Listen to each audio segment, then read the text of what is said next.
कैसे आप लोग उम्मीद करते हैं लोग बहुत ही अच्छे होंगे। आज का टॉपिक बहुत ही मजेदार होने वाली है। तो आज हम लेके आ गए हैं मॉडल पेपर 2 में साइंस का, ठीक है ना। तो चलिए वीडियो बने रहिए, और अगर अभी तक आपने मेरे चैनल को सब्सक्राइब नहीं किया तो मेरे चैनल को सब्सक्राइब करके अपने दोस्तों के पास वीडियो को शेयर जरूर करें।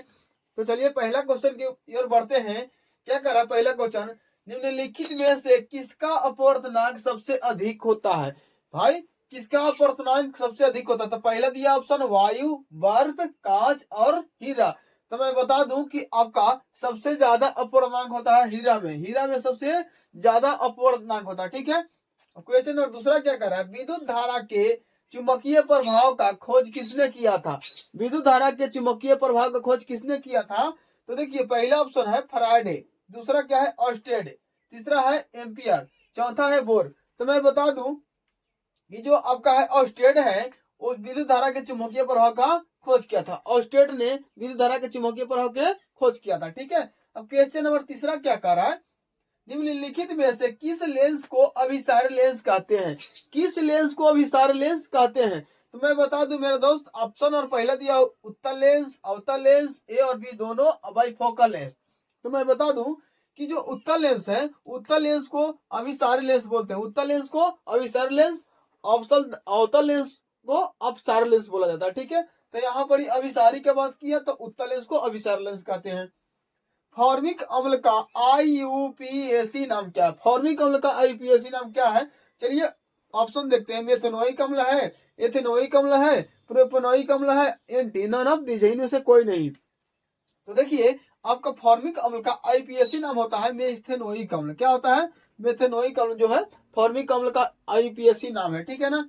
अब जंगरोधी स्टील क्या होता है। देखिए मेरे भाई, जंगरोधी स्टील होता है जिससे दो धातु को एक साथ मिला दिए तो क्या होता है, मिश्रण हो गया, ठीक है ना। या दो से अधिक धातु को मिला दिए तो मिश्रण हो गया। तो जंगरोधी स्टील जो होता है मिश्रण होता है। क्या होता है, मिश्रण। धातु नहीं होगा आपका, अधातु नहीं होगा, ये आपका मिश्रण हो जाएगा, जो कि जंगरोधी स्टील है, ठीक है ना। ये जंग को रोकता है, जंग इसमें लगता नहीं है। पौधे में उत्सर्जी पदार्थ है। पौधे में उत्सर्जी पदार्थ क्या है, पहला ऑप्शन दिया है गोंद। गोंद है, टेनिन है, रेजिन है, इनमें से कोई नहीं। तो पौधे में उत्सर्जित पदार्थ इनमें से कोई नहीं होगा। गोंद में जो है पौधे से उत्सर्जित नहीं होता, टैनिन, रेनिन, रेजिन नहीं होगा। यहाँ पर आपका नन ऑफ दीज हो जाएगा, ठीक है ना। चलिए नेक्स्ट क्वेश्चन की ओर बढ़ते हैं। तो चलिए आपका नेक्स्ट क्वेश्चन क्या कह रहा है कि तंत्रिका तंत्र की रचनात्मक एवं क्रियात्मक इकाई को क्या कहते हैं। तंत्रिका तंत्र के रचनात्मक एवं क्रियात्मक इकाई को क्या कहते हैं। ऑप्शन नंबर है नेफ्रॉन, दूसरा ऑप्शन नंबर है न्यूरॉन, तीसरा है सेरिब्रम, और इनमें से कोई नहीं। तो मैं बता दूं कि तंत्रिका तंत्र की रचनात्मक क्रियात्मक इकाई को कहते हैं नेफ्रॉन। क्या है आपका, नेफ्रॉन, ठीक है। अब नेक्स्ट क्वेश्चन देखिए 8वां नंबर, कौन सी गैस ओजोन परत में छेद के लिए उत्तरदायी है। यानी कौन सा गैस है जो ओजोन परत को छेद करता है। तो ऑप्शन नंबर दिया हुआ है H2 dihydrogen, dinitrogen, CFC chlorofluorocarbon और CH4 मीथेन, ठीक है ना। तो इसमें आपका ऑप्शन नंबर सी सही है, ठीक है ना। क्योंकि क्लोरोफ्लोरोकार्बन जो है वो ओजोन परत में छेद के लिए उत्तरदायी होता है, ठीक है। अब देखिए 9वां क्वेश्चन क्या कर रहा है, समतल दर्पण द्वारा बना प्रतिबिंब हमेशा होता है। समतल दर्पण जो प्रतिबिंब बनाता है, कैसा बनाता है प्रतिबिंब, तो हमेशा काल्पनिक बनाता है। क्या बनाता है, काल्पनिक बनाता है, ठीक है ना। समतल दर्पण द्वारा बना प्रतिबिंब काल्पनिक होता है, ठीक है मेरे भाई। अब नेक्स्ट क्वेश्चन 10वां है, किसी वस्तु का आवर्धित प्रतिबिंब बनता है। आवर्धित यानी बड़ा, आवर्धित यानी बड़ा। किस वस्तु से हमेशा आवर्धित प्रतिबिंब बनता है। तो बता दूं कि अवतल दर्पण से, समतल दर्पण से, उत्तल दर्पण से, नहीं से सभी से। लेकिन आपका जो आवर्धित प्रतिबिंब बनता है वो अवतल दर्पण से ही बनता है, ठीक है। तो आपका ऑप्शन नंबर ए जो है सही है। अभी अगर हम देखिए काल्पनिक प्रतिबिंब हमेशा, काल्पनिक मतलब होता है सीधा, काल्पनिक मतलब होता है सीधा, ठीक है ना। ऑप्शन नंबर पहला ही सही हो जाएगा। देखिए सीधा होता है, उल्टा होता है, तिरछा होता है, औंधा होता है। तो काल्पनिक मतलब ही, काल्पनिक का मतलब ही होता है सीधा। तो आपका ऑप्शन नंबर ए सही हो जाएगा। अब देखिए स्पेक्ट्रम में किस रंग का किरणन, ठीक है ना, का झुकाव, किरण का झुकाव सबसे अधिक होता है। स्पेक्ट्रम, जैसे स्पेक्ट्रम जो होता है उसमें किस रंग का झुकाव सबसे अधिक होता है, किस किरण का, लाल है, हरा है, पीला है, बैंगनी है।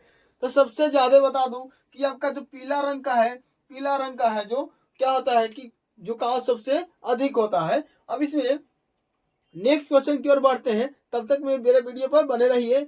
पढ़ते हैं तो आपका नेक्स्ट क्वेश्चन क्या कर रहा है कि स्पेक्ट्रम प्राप्त करने के लिए किसका उपयोग होता है। मेरे भाई स्पेक्ट्रम जो प्राप्त होता है उसके लिए किसका उपयोग किया जाता है, कांच की सिल्ली का, अवतल दर्पण का, उत्तल लेंस का या प्रिज्म का। तो मैं बता दूं कि स्पेक्ट्रम जिस पर प्राप्त होता है ना उसको बोलते हैं प्रिज्म। क्या बोलते हैं, प्रिज्म है जो जिस पर स्पेक्ट्रम प्राप्त किया जाता है। अब नेक्स्ट क्वेश्चन क्या कर रहा है, 14वां जो है, बैटरी से किस प्रकार की धारा प्राप्त होता है। बैटरी जो है, आपका घर में जो बैटरी रहता है उससे कौन सी प्रकार का धारा प्रवाहित होता है। तो आपको मैं बता दूं कि डिश धारा जो होता है बैटरी से धारा प्रवाहित होता है। नहीं, प्रत्यावर्ती धारा जो आपका लाइन होता है उससे प्रवाहित होता है। इनमें से कोई नहीं होगा, पहले आपका हो गया डिश धारा, ठीक है ना। अब विद्युत चुंबकीय प्रेरण की खोज किसने किया, विद्युत चुंबकीय प्रेरण की खोज किसने किया, तो फ्राइडे है, मैक्सवेल है, एम्पियर है, फ्लेमिंग है। चारों ऑप्शन में से आपका जो ऑप्शन नंबर ए है वो सही हो जाएगा, ठीक है।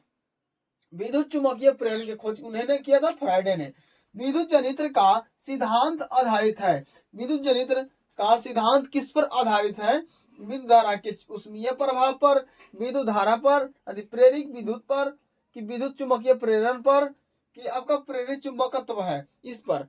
देखिए मैं बता दूं कि विद्युत जनित्र जो है उसका सिद्धांत किस पर आधारित है, विद्युत चुंबकीय प्रेरण पर है, ठीक है ना। विद्युत चुंबकीय प्रेरण पर जो है विद्युत जनित्र सिद्धांत आधारित है, ठीक है। अब क्वेश्चन नंबर 17वां को देखिए, नवीकरणीय ऊर्जा का स्रोत, नवीकरणीय जो कभी खत्म नहीं होगा, नवीकरणीय भी जो कभी खत्म नहीं होगा वो नवीकरणीय ऊर्जा स्रोत। अब देखकर बता दीजिए, नवीकरणीय ऊर्जा, सौर ऊर्जा, कोयले से प्राप्त ऊर्जा, विद्युत ऊर्जा। देखिए नवकीय ऊर्जा खत्म हो सकता है, नवकीय ऊर्जा खत्म हो जाएगा, कोयला से ऊर्जा भी खत्म हो जाएगा, एक दिन कोयला खत्म ही हो जाएगा। आपका विद्युत धारा जो विद्युत ऊर्जा जो है किससे प्राप्त होता है, पानी से, या नहीं तो फिर कैसे प्राप्त होगा आपका, ठीक है, कोयला वोला से प्राप्त होता है ना। तो देखिए आपका सौर ऊर्जा जो है नवीकरणीय ऊर्जा स्रोत है, सौर ऊर्जा क्या है, नवीकरणीय ऊर्जा स्रोत है जो कभी खत्म नहीं होगा। तो चलिए नेक्स्ट क्वेश्चन की ओर हम बढ़ते हैं। अब नेक्स्ट क्वेश्चन की ओर बढ़ते हैं तो नेक्स्ट क्वेश्चन आपका क्या कह रहा है, 18वां जो है, नवीकरणीय अनवीकरणीय ऊर्जा का स्रोत कौन है, अनवीकरणीय जो कभी खत्म होने के बाद उसको पुनः प्राप्त नहीं कर सकते। जैसे आपका है ऑप्शन नंबर ए, जीवाश्म ईंधन, सौर ऊर्जा, पवन ऊर्जा, विद्युत ऊर्जा। देखिए विद्युत ऊर्जा, सौर ऊर्जा, पवन ऊर्जा ये सब क्या है, नवीकरणीय ऊर्जा का स्रोत है। लेकिन जो है जीवाश्मी ईंधन जो है ये अनवीकरणीय ऊर्जा का स्रोत है, इसको कभी हाल ही प्राप्त नहीं कर सकते हैं, कम से कम 100 साल लग जाएंगे, ठीक है ना। एक उत्तम ईंधन जो जरने पर धुआं न देवे, ज्यादा गंध न देवे, ठीक है ना। जैसे कोयला हो गया, लकड़ी हो गया, पेट्रोलियम हो गया और गैस, जैव गैस हो गया। तो आपको मैं बता दूं कि नहीं, आपका कोयला होगा, कोयला को भी जलाते हैं तो बहुत ज्यादा इसमें से धुआं निकलता है, लकड़ी को भी जलाते हैं तो, और पेट्रोलियम को भी जलता है तो इसमें से धुआं निकलता है। लेकिन जब जैव गैस है जो ना, इसमें से धुआं नहीं निकलता, यानी कि उत्तम ईंधन कौन है, जैव गैस, ठीक है। हम नेक्स्ट क्वेश्चन की ओर बढ़ते हैं तो कर 20वां क्वेश्चन, निम्नांकित में कौन लवण है, लवण मीन्स नमक, ठीक है ना। तो लवण देखिए HCl, ये क्या है, अम्ल है, क्या है, अम्ल है, तो नहीं होगा। NaOH क्या है, ये भी क्षार है, ठीक है ना, NaOH क्षार है। अब देखिए K2SO4 NH4 ये भी नहीं आपका होगा, K2SO4 ये आपका सही है, ये लवण है, K2SO4 लवण है, ठीक है ना। अब देखिए 21वां क्वेश्चन क्या कर रहा, हमारे शरीर में पीएच मान कितने परास के बीच कार्य करता है। हमारा जो शरीर है उसमें पीएच मान होता है, कितने परास पर काम करते हैं, ठीक है, कितने परास पर काम करते हैं। तो आपको मैं बता दूं 6 से 6.8 ये नहीं होगा, 7 से 7.8 ये आपका ऑप्शन नंबर सही है। 7 से 7.8 परास के बीच हमारे शरीर में काम करता है पीएच मान, ठीक है ना। अब देखिए शुद्ध सोना को व्यक्त किया जाता है, शुद्ध सोना को कौची से किया जाता है, कितने कैरेट से, 22 कैरेट से नहीं, 20 कैरेट से नहीं, 12 कैरेट से नहीं, मेरे भाई 24 कैरेट। शुद्ध सोना कितने का होता है, 24 कैरेट का, ठीक है ना। क्वेश्चन नंबर 23 देखिए, कौन सा अधातु कमरे के ताप पर द्रव होता है, कौन सा धातु है जो कमरे के ताप पर द्रव होता है। पहला है ब्रोमीन, पारा, तांबा, एल्युमिनियम। तो मैं बता दूं, नहीं आपका एल्युमिनियम होगा, नहीं आपका तांबा होगा, नहीं आपका पारा होगा, तो जो बचा मेरा ब्रोमीन, यही जो है ब्रोमीन जो है कमरे अधातु एक ऐसा है जो कमरे के ताप पर द्रवावस्था में पाया जाता है। तो कैसा लगा मेरा वीडियो? उम्मीद करते हैं आप लोगों को वीडियो बहुत ही पसंद आया होगा। अगर मेरा वीडियो अच्छा लगे तो चैनल को सब्सक्राइब करके जाइए। इसी तरह से वीडियो देखने के लिए चैनल को सब्सक्राइब कर लीजिए, ठीक है, ताकि हमारा वीडियो जैसे ही अपलोड करूं तो आपके पास पहुंच जाए। अपने वीडियो दोस्तों के पास भी शेयर कर दीजिए। मिलते हैं।